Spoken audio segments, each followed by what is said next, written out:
Of course you are. Oh, now I'm yawning. Okay, quick catch up. She's never seen James Bond before, so we're watching the Daniel Craig James Bonds, Casino Royale, Quantum of Solace, and now you know the name of this one. Skyfall. Okay. This one, they did mention the name. They mentioned the name, and it was in the song. Yeah.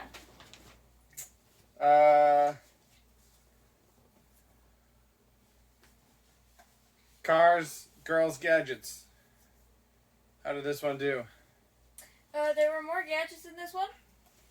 There was a radio. There was a radio. And there was more cars in this one. Okay, including the classic Aston Martin. Yeah, the original. The Bond car. Yeah, that. By the way, we've done 2 other videos, if you haven't watched those, for Casino Royale and Quantum of Solace. Anyway. Yeah, continue. we should have started this with an intro. Hi, everyone. I tried, and then I didn't do it right. Yeah. Well. It's fine. Keep going. Okay, and then, so cars, gadgets, there were more of both. Girls, they kind of, there wasn't a whole lot of women in this one. There was one, the girl who shoots him. That's Moneypenny. Yeah, Moneypenny. And then there was the other girl. There was another girl? Mm-hmm. Oh, yeah. There was that. But he doesn't really, have romantic relationships with either of them. The shaving scene with Moneypenny, I think, was a lead-in to something that, we didn't see. It seemed like there was more that happened there. At least that's how I took it. I don't remember... Because they don't do anything after that. Not that we see, but they're making references to it and stuff. So it's ambiguous, but I don't think it's definitively. I don't think anything happened. Well, okay, then we interpreted it differently. The other girl, though, they were on that boat for a long time, and there's several. Oh yeah, I guess he does go into the shower with her. I forgot that. Oh yeah, I forgot that part also. But there are several Bond movies that end with him on a boat with a woman, so that might have been a reference. There are a lot of references to old Bond movies in this, which I know you wouldn't pick up on, but I feel like that's probably a reference of some kind to that. So to me, this was because the Daniel Craig Bonds, yawning already, with Casino Royale especially, were very different, and intentionally so, from the more classic Bonds, which kind of upset a lot of longtime fans of the series because it was so different. So this one, it was kind of getting back into what we were used to. Had the car. Moneypenny is a recurring character throughout most of the films that wasn't in his first 2. And they saved that name drop for the end. And of course, there were people that were upset because she was black in this movie because she wasn't black in the old movies. And you can't ever change the race of a character. So that was a big reveal at the end of the movie that was actually Moneypenny. Because she's always just an assistant in the old movies. So having her start out as a field agent and then we know that she works a desk job, but she says she's being punished. And then the reveal at the end where she decides to stay there. And kind of the recurring joke in the old movies is that she is constantly pining after Bond and he just has no interest in her. He'll go with anyone except her. So the fact that they kind of have that, maybe they did, maybe they didn't, relationship beforehand kind of recontextualizes all that. And then Q is another recurring character who's in almost all of the films, who was not in the first 2 Daniel Craig films, but they bring him in now. But it's subverted because normally he's very, very old, which doesn't make sense because you would think the person designing the new technology would be a younger person. So this version makes a lot more sense, but they have that whole scene in the museum where they talk about age doesn't necessarily mean you're wise, youth doesn't necessarily mean you're innovative, and that was kind of a meta conversation to the audience. I was Q's a little boy now, get over it. I wrote down, well, we got a car chase. We got multiple car chases in this. We didn't actually get a car chase in the beginning. We got a bike chase. They were on motorbikes. They were in cars also. Were they? Oh, Yeah, because I wrote, well, we got a car chase, and then I wrote, oh, wait, that's Quantum. Hold on. I did write car chase. I remember one where he was in an SUV, and the other people were in a car. But then, yeah, we had motorcycle chases also. It was, they started in cars. And then he got out and got on a motorcycle, but Moneypenny was still driving the car. And then they both got on the train. It wasn't really a car, it was a Jeep. Yes, a four-wheeled vehicle. More explosions. Like a Jeep truck. Those things are ugly. More explosions. Continuing on from Quantum of Solace. Lots of explosions. We end the film with another building being exploded to death. Just like the hotel. Yeah. In Quantum of Solace. Mm-hmm. He goes rogue again. This time in the form of just pretending to be dead for an undisclosed amount of time.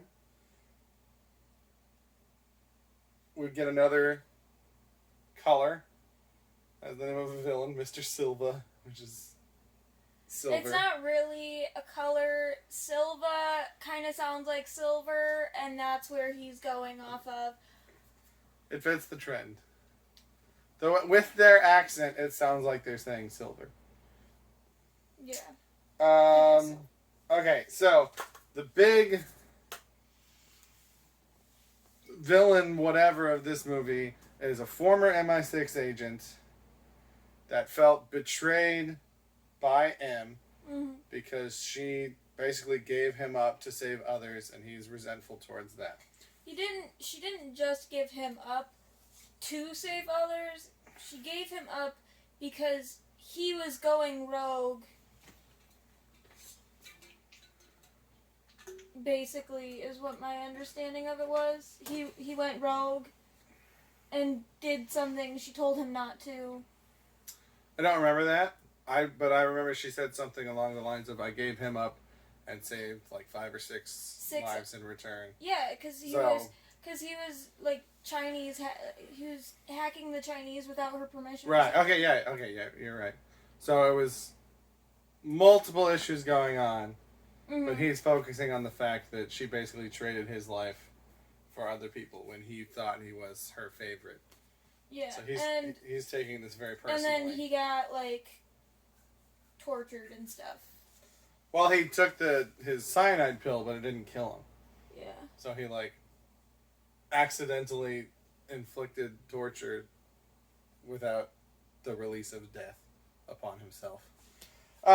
But so I'm pretty sure this is the only time the second time that I've seen this movie. I don't think I watched it since it was in theaters. And so I noticed at the beginning of the film that Ronson, whatever, the agent, that first line, Ronson's down, Bond wants to, stop and save him, and M gives the order to let him be, and it's because they've got a medical team on the way, but like Bond tells them they're not going to get there in time, and then she gives Moneypenny the order to shoot, even though there's a chance that she'll shoot Bond, which ends up happening. And it's just like M has never in any of the movies before this really been shown to be someone that treats her agents as collateral, at least not that I can recall. So it seems a little contrived to put 2 examples of that in the beginning of this movie when it's never happened before, just so that the villain has, and it could be something where, they could have revealed that she used to do that and she doesn't anymore because of him, but she's never done that, and now she does. I don't know. So it's a little weird. I do really like this movie, though. I love the ending with the house. I think that's super cool. Obviously, it would have been cooler if Sean Connery had played that part. Wouldn't have been cooler to you because you wouldn't have understood it, but it would have been cooler to me. M's death was like a big thing because Judi Dench had been playing M since before Daniel Craig was playing Bond. She was M in the movies with the last guy that played Bond, and maybe even before that. I don't remember, but I know for sure Pierce Brosnan, who was playing Bond before Daniel Craig, she was M for his movies. So, like, she was kind of the main carryover when these ones started. Yeah. With so much that was different about the first two, she was, like, the constant. And then this one, they, like, kind of bring in other concepts from the old one, like the car, and a little bit more gadgets, and Moneypenny and Q, but then they have her character die. And before she took over, M was traditionally a man. So the new M, Mallory, in this kind of is resetting to that start. So this one was really weird because even though the different movies don't take place in the same timeline, and like even other actors that have played Bond, even their own movies don't always take place in the same timeline. Mm-hmm. Daniel Craig's are the first ones that are like definitely a continuous arc. Although this one doesn't really follow up from Casino Royale and Quantum of Solace that much. They don't mention Quantum at all in this. They don't really mention Vesper. You asked at one point if he was drinking a Vesper. Yeah, I did ask if he was drinking. May or may not have been a thing. But like they don't reference any main characters from the other two films. So it was weird that they went hard sequel and then one that wasn't as much, and that might have been because Quantum of Solace was not well received, so maybe they were like, okay, we need to go back to the way that they did things before. But this very much seems like they were like getting ready to kind of cycle it back into the very early James Bond movies with a male M and Moneypenny and a Q. But then they still did sequels to this, which doesn't, like if this had been the last one, it kind of would have made sense in a weird circular timeline kind of way. But then they kept making them, so it's just kind of weird. Wait, what?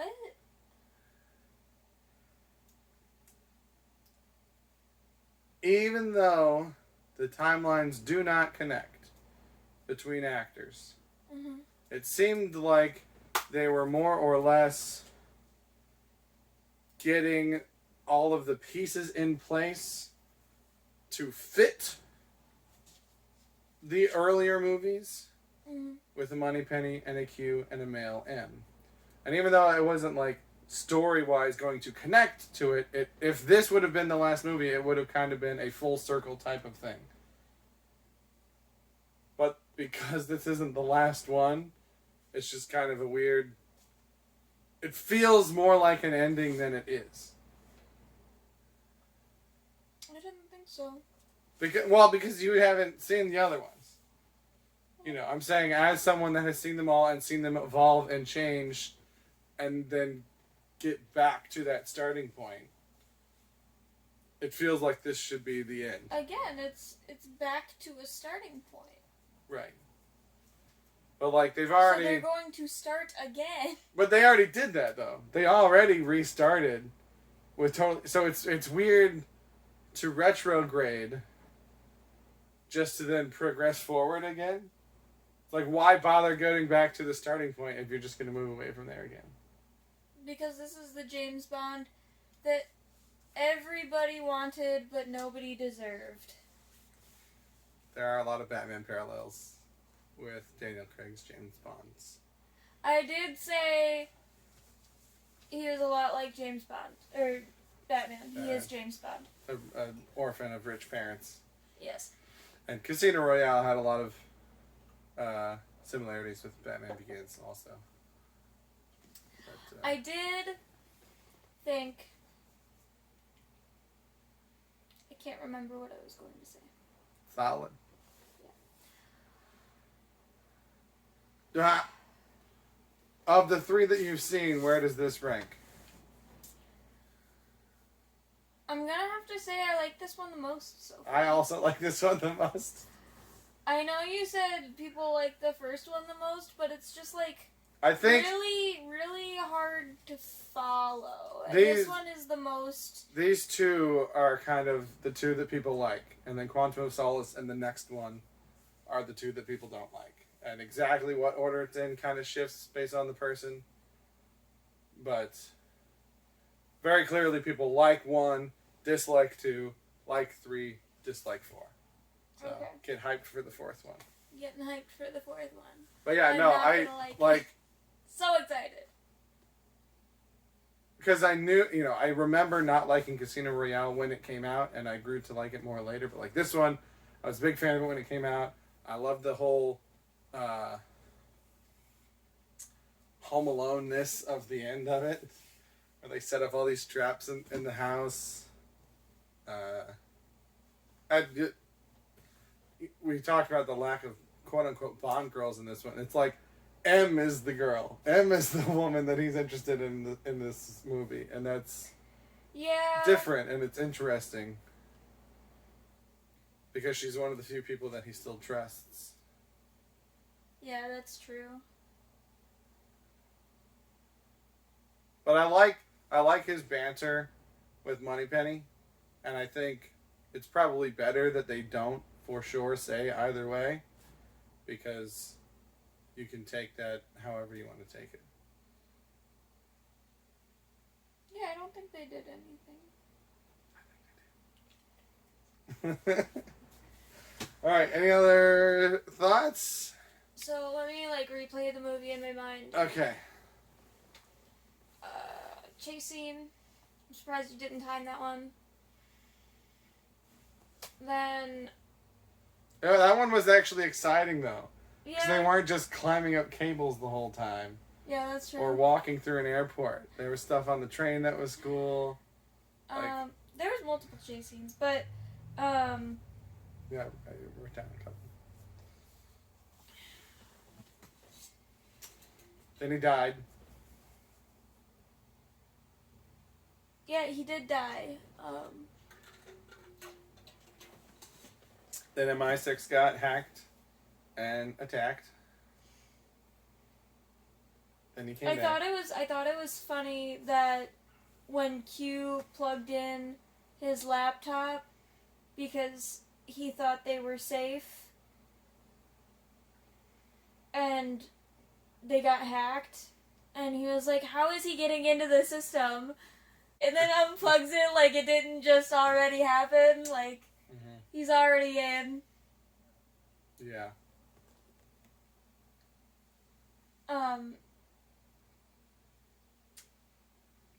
I thought that was funny. I don't know. How do they get into the system that I plugged them into? Yeah. Who can possibly say? I'm so smart.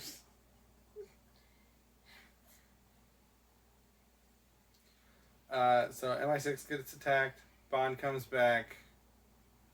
The CIA had a lead on this guy, so that's how they find him. And then Bond meets up with this girl that was also involved with him.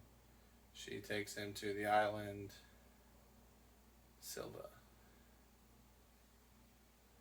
And then Silva's very convoluted plan. Then we'll end this one here. Thank you for watching. Have a good day.